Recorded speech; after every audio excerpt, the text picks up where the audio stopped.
7 metre ऊंचे भवन के शिखर से, तो ये रहा 7 मीटर ऊंचा भवन, एक शिखर है।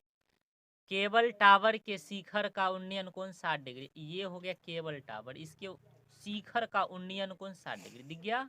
और इसके पाद का अवनमन कोण 45 डिग्री, ये हो गया इसका पाद बिंदु। ठीक, पाद बिंदु मतलब पैर का बिंदु, हंसना नहीं है बात पे।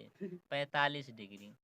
टावर की ऊंचाई एवं टावर से भवन की दूरी ज्ञात करते, ये टावर की ऊंचाई निकालनी है, और ये टावर ये है और भवन ये है, कितना कितना बीच की दूरी है ये निकालना है। लिखे, माना कि ए बी एक 7 मीटर ऊंचा भवन है तथा डी सी एक केबल टावर है, इसीलिए समकोण त्रिभुज ए बी सी में tan 45 degree A B C दिख रहा है। tan 45 लंब बट्टे आधार, ये लंब ये आधार, यानी ए बी और बट्टा आधार बी सी। tan 45 का मान कितना, तो 1, और बराबर ए बी का मान कितना, तो 7, और बट्टा बी सी का मान कितना पता नहीं।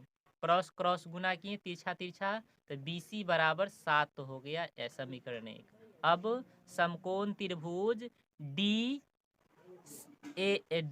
एम ए में, ये वाला ले रहे हैं छोटा वाला ऊपर से। अब समकोण त्रिभुज डी एम ए में tan 60 है इसका मान, तो tan 60 लंब बटे आधार, लंब हो गया डी एम, आधार हो गया एम ए।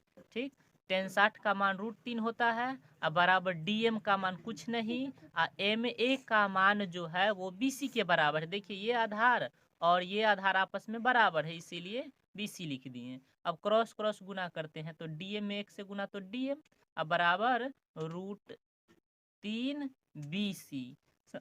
समीकरण 1 में देखिए तो √3, अब बी सी की मान कितना, तो 7 यहाँ पे रख दिए, यानी डीएम क्या है, तो ये हो गया हमें डीएम का मान, इसको समीकरण 2 कह दिए। हमें चाहिए क्या, तो ये टोटल ऊंचाई टावर की, तो इसीलिए टावर की ऊंचाई